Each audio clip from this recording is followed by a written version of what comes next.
പുതിയ വീഡിയോയിലേക്ക് എല്ലാവർക്കും സ്വാഗതം. നിങ്ങൾ വിചാരിക്കുന്നത് എന്താ ഓണത്തിന്റെ സാരിയൊക്കെ എന്നല്ലേ? ഓണമൊക്കെ വരുമല്ലേ? അപ്പം ഇപ്പോഴത്തെ ജനറേഷനൊന്നും സാമ്പാർ ഉണ്ടാക്കാനായിട്ട് അത്രയ്ക്ക് അറിയില്ലല്ലോ. അപ്പം ആർക്കെങ്കിലും ആവശ്യമുണ്ടെങ്കിൽ ഞങ്ങളുടെ നാട്ടിലുണ്ടാക്കുന്ന സാമ്പാർ, എൻ്റെ വീട് നെടുമ്പാശ്ശേരി അടുത്ത് കുറ്റിപ്പുഴ എന്ന് പറഞ്ഞൊരു സ്ഥലത്താണ്. അപ്പോൾ എൻ്റെ ഹസ്ബൻഡിന്റെ വീട്ടിൽ എൻ്റെ ചിറ്റ ഉണ്ടാക്കുന്ന സാമ്പാറാണ്. അവിടെ നിന്ന് കണ്ടുപഠിച്ചതാണ് ഞാൻ ഉണ്ടാക്കാൻ പോകുന്നത്. ചിലപ്പോൾ നിങ്ങളുടെയൊക്കെ നാട്ടിൽ അതേ ഈ റെസിപ്പി അല്ലായിരിക്കും കേട്ടോ. അപ്പോൾ നമുക്ക് ഞങ്ങളുടെ നാട്ടിലെ നാടൻ സാമ്പാർ എങ്ങനെ വെക്കണേന്ന് നോക്കാം. വരൂ. സാമ്പാറിന് ആവശ്യമുള്ള സാധനങ്ങൾ മെയിനായിട്ട് നമ്മുടെ തുവരപ്പരിപ്പ് ഞാൻ കഴുകി വൃത്തിയാക്കി വെച്ചിട്ടുണ്ട്. പിന്നെ നമുക്ക് വേണ്ടത് കുറച്ച് പൊട്ടറ്റോ, ക്യാരറ്റ്, വഴുതനങ്ങ, മുരിങ്ങാക്കോല്, സബോള, പിന്നെ പച്ചമുളക്, പിന്നെ നമ്മുടെ വെണ്ടയ്ക്ക വേണം. പിന്നെ അതിനാവശ്യമുള്ള ബാക്കിയുള്ള സാധനങ്ങൾ കായം ചെറിയൊരു കഷ്ണം എടുത്ത് വെച്ചിട്ടുണ്ട്, ചെറിയ ഉള്ളി 2 ഉണ്ട്, പിന്നെ പുളി ആവശ്യത്തിന്, പിന്നെ സാമ്പാർ പൊടി, പിന്നെ മുളക് പൊടി, മഞ്ഞൾപ്പൊടി, ഉലുവാപ്പൊടി, ഉപ്പ്, കറിവേപ്പില. ഇത്രയും സാധനങ്ങളാണ് നമ്മുടെ സാമ്പാറിന് വേണ്ടി വേണ്ടത്. അപ്പം നമുക്ക് ആദ്യം കുക്കറിൽ സാമ്പാർ പരിപ്പിട്ടിട്ട് നമുക്കൊന്ന് വേവിച്ചാലോ. അപ്പം കുക്കർ റെഡിയാക്കി വെച്ചിട്ടുണ്ട്. സാമ്പാറിൻ്റെ പരിപ്പ് തുവരപ്പരിപ്പാണേ. നമുക്ക് കുക്കറിലേക്ക് ഇടാം. നിങ്ങൾക്ക് എത്ര പരിപ്പാണോ ആവശ്യം, അല്ലെങ്കിൽ എത്ര പേർക്കാണോ സാമ്പാറിൻ്റെ അളവ് വേണ്ടത് അതനുസരിച്ച് എടുക്കാം കേട്ടോ. ഞാനിപ്പോൾ ഇത്രയാണ് എടുത്തിരിക്കുന്നത്. എനിക്കങ്ങനെ കറക്റ്റ് അളവൊന്നും അറിഞ്ഞൂടാ. അതിനകത്തേക്ക് ഇപ്പം നമ്മൾ ആഡ് ചെയ്യുന്നത് വെള്ളം മാത്രമാണ്. ആവശ്യമുള്ള വെള്ളം ഒരു 3 പ്രാവശ്യമെങ്കിലും ഇത് അടിക്കണം, എന്നാലേ നന്നായിട്ട് വേവുള്ളൂ. അടിക്ക് പിടിക്കരുത്. അപ്പം അതനുസരിച്ച് വെള്ളം ഒഴിക്കണം. എന്നിട്ട് കുക്കർ ഓൺ ചെയ്യുക.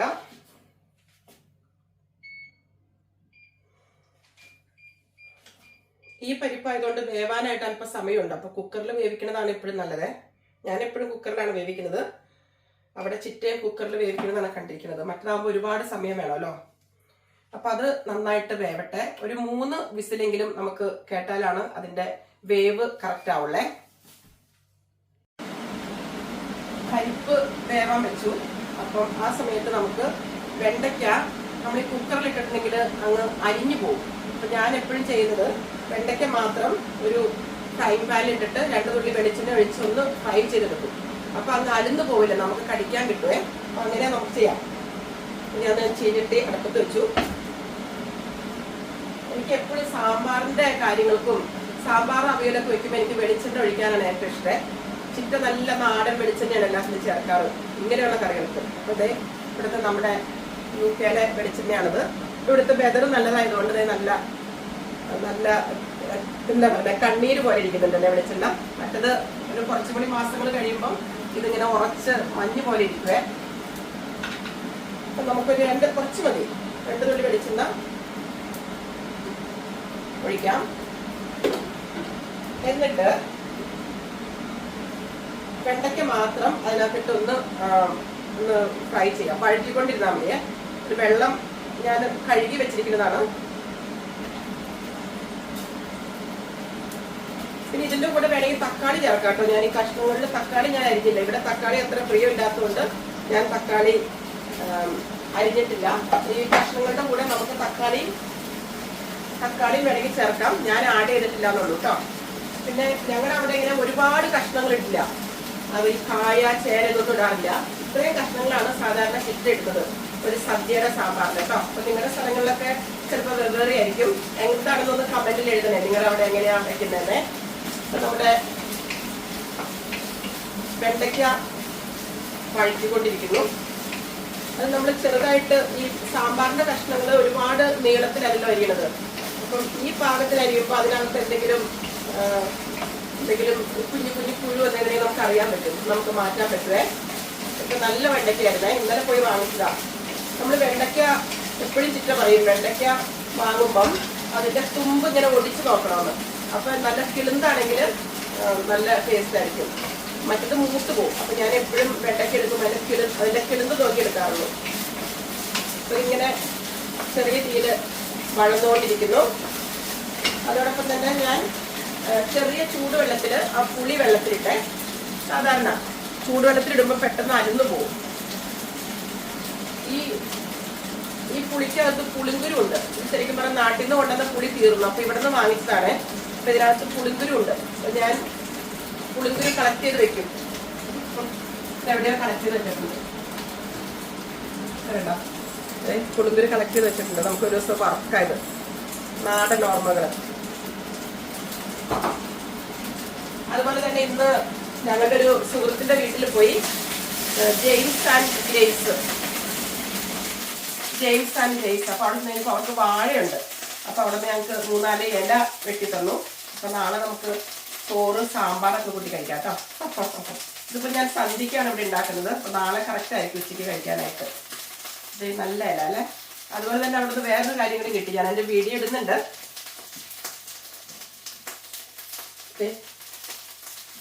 മനസ്സിലായി എന്താന്ന്? ഞാനിന്നത് ഫേസ്ബുക്കിൽ ഇട്ടപ്പോൾ എല്ലാവരും ആൻസർ പറഞ്ഞു. നമ്മുടെ അത്തിപ്പഴമാണ്. അത്തിപ്പഴം അവരുടെ വീട്ടില് വലിയ അത്തിപ്പഴം 10 വർഷമായതാണ്. നിറയെ കാച്ച് എന്താ പറയുക, നമുക്ക് കണ്ടാൽ കൊതി വരും. നമ്മുടെ പേരക്കൊക്കെ ഉണ്ടായി നിൽക്കുന്ന പോലെ. വേണ്ട, ഞാനൊന്ന് ഇത് ഓപ്പൺ ചെയ്ത് കാണിക്കാമേ.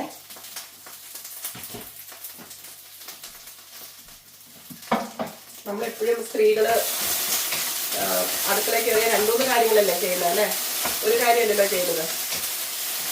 ഇങ്ങനെ തീ അങ്ങ് കുറച്ച് വെച്ചാൽ മതി ഈ വെണ്ടക്കയുടെ. അപ്പം കറക്റ്റ് പാകമായിക്കോളും. ഇത് ഇങ്ങനെ വരുന്നതാണ് പഴുത്തത് എന്നാണ് പറഞ്ഞത്. പഴുത്തത് ഞാനത് ഫേസ്ബുക്കിൽ കമന്റ് ഇട്ടപ്പം, അല്ല ഫേസ്ബുക്കിൽ ഇട്ടപ്പോൾ എൻ്റെ 10ാം ക്ലാസ്സിൽ പഠിച്ച എൻ്റെ ഔഷാദ് സൗദിയിലാണ് വർക്ക് ചെയ്യുന്നത്. അപ്പൊ അവിടെ ഒരുപാട് ഇത് സുലഭമായിട്ട് കിട്ടുമെന്ന് പറഞ്ഞു. പക്ഷെ ഇത് ട്രീ അവിടെ കാണില്ലായിരിക്കും, അല്ലാതെ വരുന്നതായിരിക്കും. ഇവിടെ സൂപ്പർ മാർക്കറ്റിലൊക്കെ ഇതിന്റെ ഡ്രൈ ആയിട്ടുള്ളത് ഞങ്ങൾ കണ്ടിട്ടുണ്ട്. പക്ഷെ ആദ്യമായിട്ടാണ് ഇങ്ങനെ ഫ്രഷ് ആയിട്ട് മരത്തിൽ നിന്ന് പറിച്ച് കഴിക്കാൻ പറ്റുന്നത്. ഞാനിതിന്റെ വീഡിയോ ഇട്ടിട്ടുണ്ട്, നിങ്ങൾ കാണുമായിരിക്കും. തുറക്കട്ടെ. സാമ്പാർ റിലേറ്റഡ് അല്ല കേട്ടോ ഇത്. എന്നാലും ഇത് ഈ ഫ്രഷ് ആയിട്ട് കണ്ടപ്പോഴേ ഇത് കണ്ടതേ ഇതുപോലെയാണ് ഇരിക്കുന്നത്. ഇതുപോലെ എന്നിട്ട് ഫുള്ള് കഴിക്കാന്നാണ് അവർ പറഞ്ഞത്. ഇതിന്റെ തൊണ്ടും കഴിക്കാന്നാണ് പറഞ്ഞത്. ഇതിനകത്ത് ഒരുപാട് ഫൈബർ കണ്ടന്റ് ഉണ്ട്. നമുക്ക് കോൺസ്റ്റിപ്പേഷനും അങ്ങനെയുള്ള കാര്യങ്ങളൊക്കെ നമുക്ക് അകന്നു പോകും ഇത് കഴിക്കുവാണെങ്കിൽ. ഇതിനകത്ത് ഒരുപാട് നാരുണ്ട്. നാര്, പിന്നെ പൊട്ടാസ്യം, കാൽഷ്യം ഒക്കെ ഉണ്ട്. മണമൊന്നുമില്ല, ഗുണം മാത്രമേ ഉള്ളൂ. ഞാൻ നേരത്തെ വീഡിയോയിൽ തിന്ന് കാണിച്ചിട്ടുണ്ട് കേട്ടോ. അപ്പൊ ഇതിപ്പോ കഴിക്കുന്നില്ല, അത് മാറ്റി വെക്കുവാണേ. അപ്പൊ നമ്മുടെ സാമ്പാർ ചേട്ടൻ ആദ്യത്തെ വിസിൽ കൊണ്ട് വരുന്നുണ്ട്.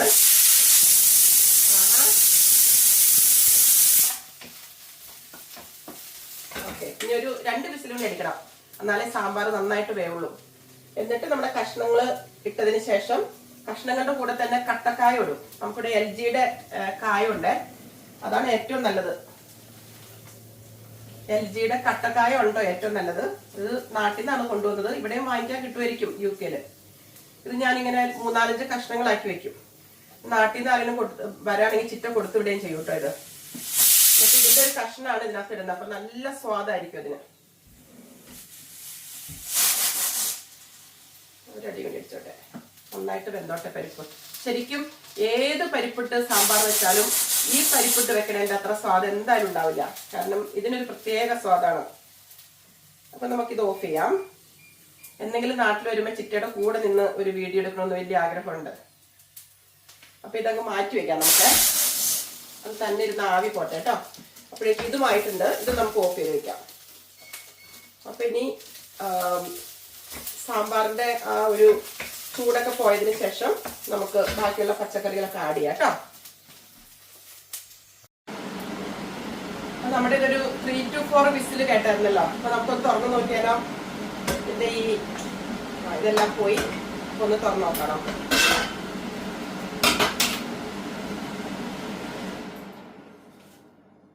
നന്നായിട്ട് പൂ പോലെ വെന്തു.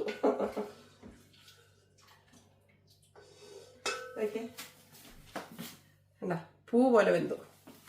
ഇത്രയും വേവണം വെച്ചിരിക്കുന്നതല്ല പരിപ്പ്. ഇനി നമുക്ക് നമ്മുടെ കഷ്ണങ്ങൾ ഇടാം. സബോള, പച്ചമുളക്, ഉരുളക്കിഴങ്ങ്,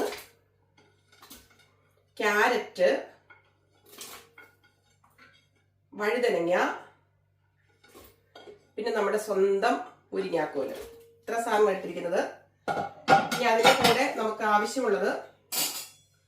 ആവശ്യത്തിന് ഉപ്പ് ഇത്തിരി കൂടുതലിടും, കാരണം പുളി ചേർക്കാനുള്ളതല്ലേ. ഉപ്പ്, അതുപോലെ തന്നെ ഞാനത് ആവശ്യത്തിന് എടുത്ത് വെച്ചിരിക്കുന്നത്, അതൊക്കെ നിങ്ങൾക്ക് അറിയാലോ, ഇത്രയും കഷ്ണത്തിന് ഇത്രയും വേണമെന്ന്. മഞ്ഞൾപ്പൊടിയും മുളക് പൊടി മാത്രം ഇതിനകത്ത് ഇടുന്നുള്ളേ. ഇട്ടു. ഇനി അതിന്റെ കൂടെ ചിറ്റയുടെ പൊടിക്കൈയാണത്. ഈ കായത്തിന്റെ കഷ്ണം ഇതിന്റെ കൂടെ ഇട്ട് വേവിക്കും, അപ്പൊ ഭയങ്കര സ്വാദാണ്. അതെ, അതിട്ടു. ഇനി ആവശ്യത്തിന് വെള്ളം, നന്നായിട്ട് വെള്ളം വേണേ. എന്നിട്ടൊന്ന് നമ്മുടെ കയ്യിലുകൊണ്ടൊന്ന് ഇളക്കുക. എന്നിട്ട് ഇതുപോലെ തന്നെ ഇത് ശരിക്കും പറഞ്ഞാൽ ഞാനൊരു വിസിൽ കേട്ട് കഴിഞ്ഞിട്ട് കുറച്ചു നേരം അവിടെ വെക്കും. അപ്പൊ നന്നായിട്ട് വെന്ത് കാണും. കാരണം 2-3 വിസിൽ അടിച്ചിട്ടുണ്ടെങ്കിൽ ഇതെല്ലാം വെന്തങ്ങ് കുഴഞ്ഞു പോകും. അപ്പൊ നമുക്ക് ഒരു വിസിൽ കേൾക്കാം. എന്നിട്ട് അത് അവിടെ ഒരു ഇത്തിരി നേരം വെച്ചാൽ മതി. അപ്പൊ നന്നായിട്ട് നമുക്ക് ആവശ്യത്തിന് വേവനുസരിച്ച് കിട്ടും.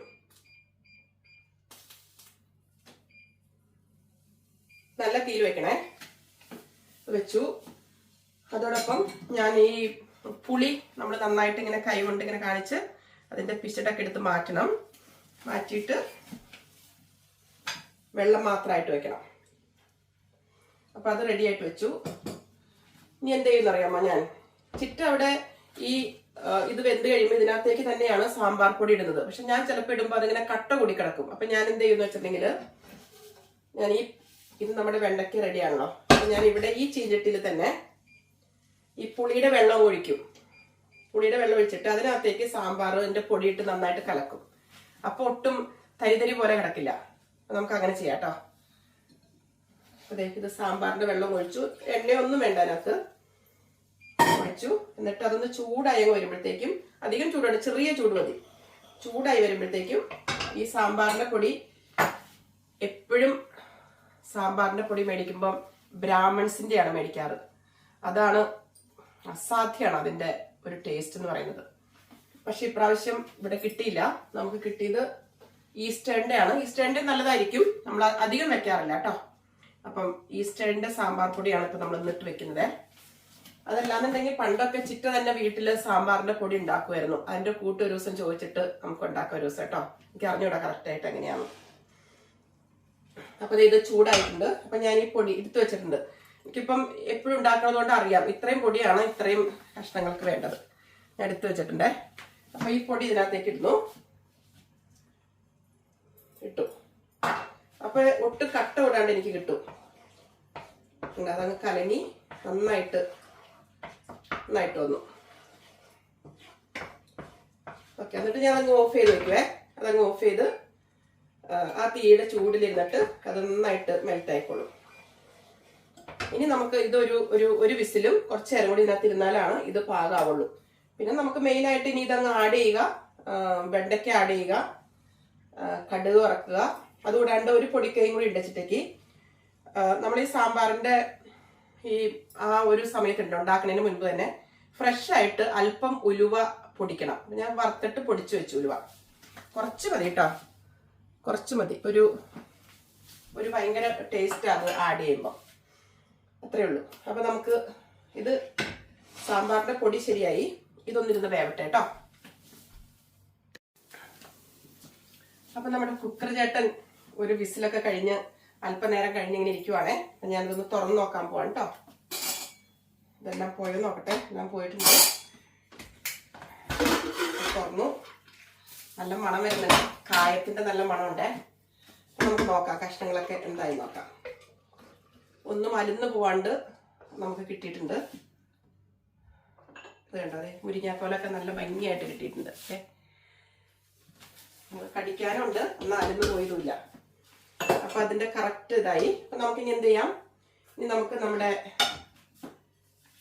സാമ്പാറിൽ മുങ്ങി തപ്പുന്നത് എന്താണ്, വെണ്ടയ്ക്കല്ലേ. വെണ്ടയ്ക്ക ഇടാം. വെണ്ടയ്ക്കൊക്കെ ഇട്ട്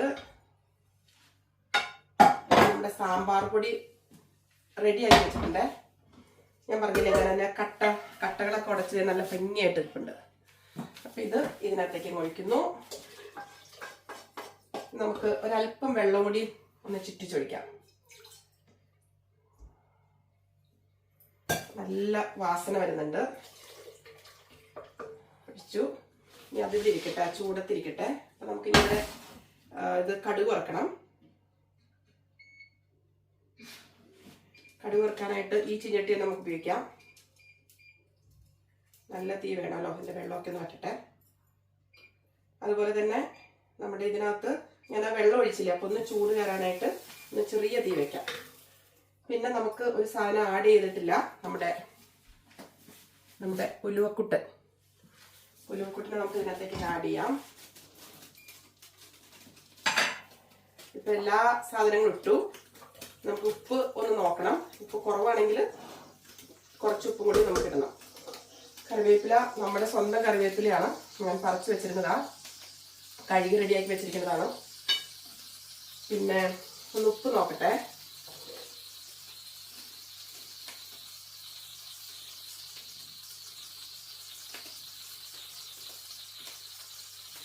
ഉപ്പുണ്ട്, ഇപ്പം ആവശ്യത്തിന് ഉപ്പുണ്ട്.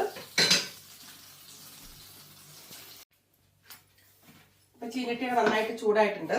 നമുക്ക് നല്ല വെളിച്ചെണ്ണ ഒഴിക്കാം കേട്ടോ. നല്ല വെളിച്ചെണ്ണ ഒഴിച്ചാലാണ് സാമ്പാറിൻ്റെ ഒരു ഗുമ്മ് വരുള്ളൂ. ഒരു ഇത്രയെങ്കിലും ഒഴിക്കണം, എന്നാലേ നന്നായിട്ട് ടേസ്റ്റൊക്കെ കിട്ടുള്ളൂ. എന്നിട്ട് നമ്മുടെ കടുക് കുറച്ചിട്ട് നോക്കാം. തീ ഒന്നേ കുറച്ചു, കാരണം അല്ലെങ്കിൽ ഒരുപാട് ഇങ്ങനെ കരിഞ്ഞു പോവേ. ഇത് ഇലക്ട്രിക് ആണേ, അപ്പം അത് കാരണം ഓഫ് ചെയ്താലും കുറച്ച് ചൂടുണ്ടാവും. ഒന്ന് നന്നായിട്ട് ചൂടാവട്ടെ കേട്ടോ. അപ്പം നമ്മുടെ വെളിച്ചെണ്ണയൊക്കെ നന്നായിട്ട് ചൂടായിട്ടുണ്ട്. നമുക്ക് ഇതങ്ങോട്ടിടാം. ഞങ്ങൾ എപ്പോഴും ഇങ്ങനെ ഒരു പാത്രം കൊണ്ട് അടച്ചു വെക്കും, അല്ലെങ്കിൽ ഇവിടെ എല്ലാം ഇങ്ങനെ പൊട്ടിത്തെറിക്കുവേ. അടച്ചു വെച്ചു. ഇനി നമ്മുടെ മുളകുണ്ട്, ഒരു 2-3 ചെറിയ ഉള്ളി അരിഞ്ഞു വെച്ചു. അതുകൊണ്ട് ഓൾമോസ്റ്റ് പൊട്ടിക്കഴിയാതെ ഇതൊന്ന് അങ്ങ് മുറിച്ചിടാം. ഇടും. എന്നിട്ട് ഇന്നങ്ങ് വഴറ്റാം.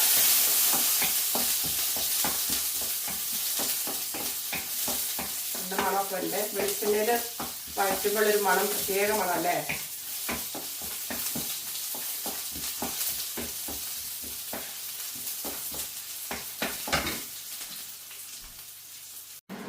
അപ്പം നമ്മുടെ ഇത് നല്ല റെഡി ആയിട്ടുണ്ട്. ഇതിനകത്തേക്ക് നമ്മുടെ വേപ്പില കുട്ടന്മാരങ്ങ് തട്ടാം. ഇഷ്ടാണെങ്കിൽ ഈ കറി വെച്ചിട്ടാണ് മുറ്റത്തുനിന്ന് പോയിട്ട് വേപ്പിലൊക്കെ പറിച്ചിട്ട് വരുന്നത്. ഒരു കുറേ അങ്ങ് ഇടില്ല, അധികം അങ്ങ് മൂപ്പിക്കണ്ട കറിവേപ്പിലിട്ടെ. ഒന്ന് ആ ഒരു നല്ലൊരു മണം വരുമ്പോഴത്തേക്കും ഇതിനകത്തേക്ക് അങ്ങിടാം. കുറച്ച് ഇങ്ങനെ എടുത്തിട്ട് ഒരു സൗണ്ട് കേൾക്കണ്ടേ. എന്നിട്ട് ഒരു കുറച്ച് നേരത്തേക്ക് ഒന്ന് അടച്ചു വെക്കാം. അടച്ചു വെച്ച് കഴിഞ്ഞിട്ട് നമുക്കൊരു പാത്രത്തിലേക്ക് മാറ്റാം കേട്ടോ. എന്നിട്ട് ഞാൻ കാണിച്ചു തരാം. അപ്പം നിങ്ങളൊക്കെ എങ്ങനെയാണ് സാമ്പാർ ഉണ്ടാക്കുന്നത്? ഇതുപോലെ തന്നെയാണോ? ഞങ്ങളുടെ നാട്ടിൽ ഉണ്ടാക്കുന്ന പോലെയാണോ? ഒന്ന് പറയണം കേട്ടോ, കമന്റ് ഇടണേ. നിങ്ങൾ ചേർക്കുന്ന കഷ്ണങ്ങൾ ഇതൊക്കെ തന്നെയാണോ? ഓണമായിട്ട് സാമ്പാറൊക്കെ വെക്കുന്നുണ്ടോ? സദ്യ ഉണ്ടോ? ഒക്കെ നിങ്ങളൊന്ന് കമന്റ് ചെയ്യണം കേട്ടോ. അപ്പോൾ ഞാൻ സാമ്പാർ ഇതേ ഒരു പാത്രത്തിലേക്ക് മാറ്റി. ഇങ്ങനെയാണ് നമ്മുടെ സ്ട്രക്ചർ അല്ലെങ്കിൽ രൂപം വന്നിരിക്കുന്നത്. ഇത് ഞാൻ ഫോൺ എടുത്ത് കാണിച്ചു തരാം കേട്ടോ.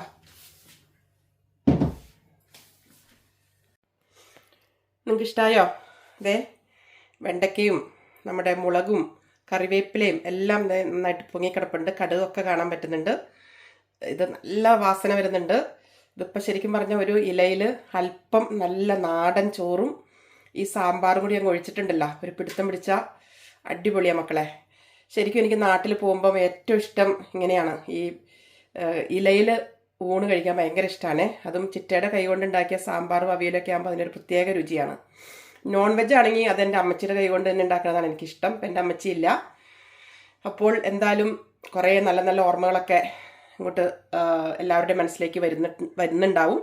നിങ്ങൾ എൻ്റെ വീഡിയോ ആദ്യമായിട്ട് കാണുന്നുണ്ടെങ്കിൽ എന്നെ സപ്പോർട്ട് ചെയ്യണേ. ലൈക്കും കമൻറ്റും ഷെയറും ഒക്കെ ചെയ്യണം കേട്ടോ. അപ്പോൾ നമ്മുടെ ഓണത്തിന് സാമ്പാർ റെഡി.